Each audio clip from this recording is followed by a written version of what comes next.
awareness of the public when it comes to what really happened based on the facts obtained in so many other hearings in public, instead of, let's say, focusing on this articles of impeachment, taking it out of the Senate. Ganun po ba? So, hindi pa po ito meeting, I think, next week para lang, okay, una, ano ba talaga ang ibig sabihin ng archive na I think kailangan intindihin.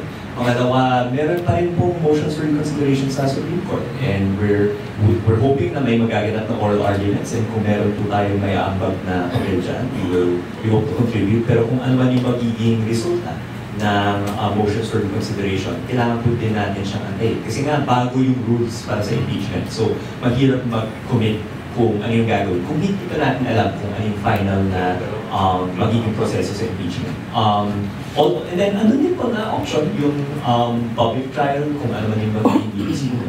So, ayun po very historic and unprecedented yung mga nangyari. A constitutional crisis. I don't think crisis at this point because there's still a pending MR. Now, I think, like what Kikos mentioned, the Supreme Court now should take a pause and really maybe call for an oral argument and ventilate the factual allegations in the decision that seem to be not the right facts that actually happened. As a matter of fact, Network came out with their statement that the decision misquoted their news report because they did not say that. So this becomes glaring, and so it is important that the Supreme Court steps back, reviews everything. If they have questions, then they can call the proper persons to appear in the court and supply the facts that are needed. Sabi nga ni Kiko tagal yung usapin ng forthwith. Nagulat nga kami, biglang nahanap na Senado yung definition ng forthwith at agad immediately na ano ba naman yun, di ba? Bakit hindi na lang natin hintayin? So this, I think, is a question that boggles even the remaining living constitutional framers. Dahil ang role talaga ng Senado is to try high officials who have committed betrayal of public trust, graft and corruption, treason, etc., high crimes, and remove them from office. Kaya nga sui generis, they cannot even be charged for a crime while they are in office. The step first is to remove them, and then if there are cases to be filed, then that will happen after. Hindi, kung sino man yung i-endorse niya, siya pa rin yung lamang So parang hindi naman nakakadun sa atin yung impeachment Sara electorally, di ba? Bakit natin ito ginagawa? Kasi malalahi yung ginawa niya, di ba? Yung grave threats, yung corruption sa DepEd in the middle of an education crisis, parang corruption sa PhilHealth in the middle of a pandemic, di ba? Parang yun yung reasons kung bakit kailangan natin din ng impeachment to say na extraordinarily problematic, extraordinarily bad, di ba? But to say, is it dead na ngayon na archive may ganitong decision? Yung archiving, ano ba talaga ibig sabihin doon? We will have to figure that out, and ako, more importantly, final na ba talaga yung bagong proseso ng impeachment na nilabas ng July 25. I think that's the only time when we can say kung kayo patay na ba talaga itong accountability mechanism natin. It's just there na pwedeng buhayin.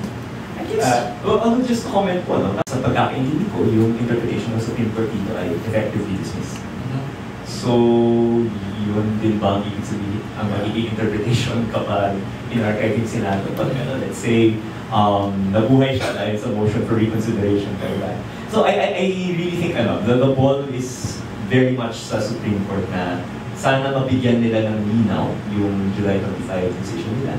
Sobrang haba, pero hindi pa rin malinaw for whatever reason. And sana ma-reconsider nga nila yung ibang conditions ko. To wait for February 6, 2026 and then just refile. Can we not just wait and then tama na to para let's not waste additional or unnecessary resources towards this particular impeachment trial? Well,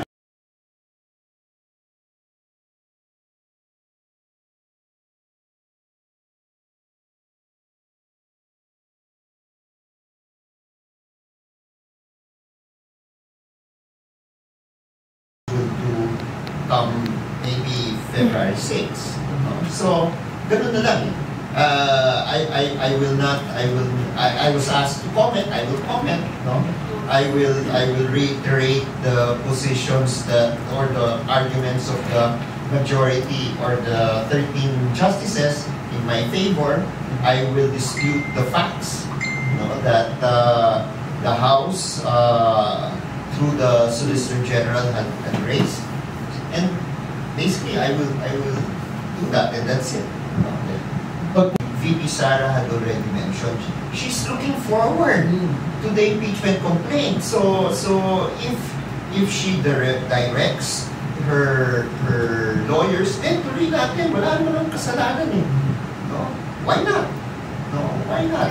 Ang panawagan ko, with all due respect to the Supreme Court, no, as soon as the comments of VP Sara is submitted to the court, no, I hope that they will come out with their decision as soon as possible. Kasi baka mamaya ang lalabas niyan maghihintay tayo, wala pang decision sa final ng Korte Suprema sa motion for reconsideration, umabot na tayo ng February.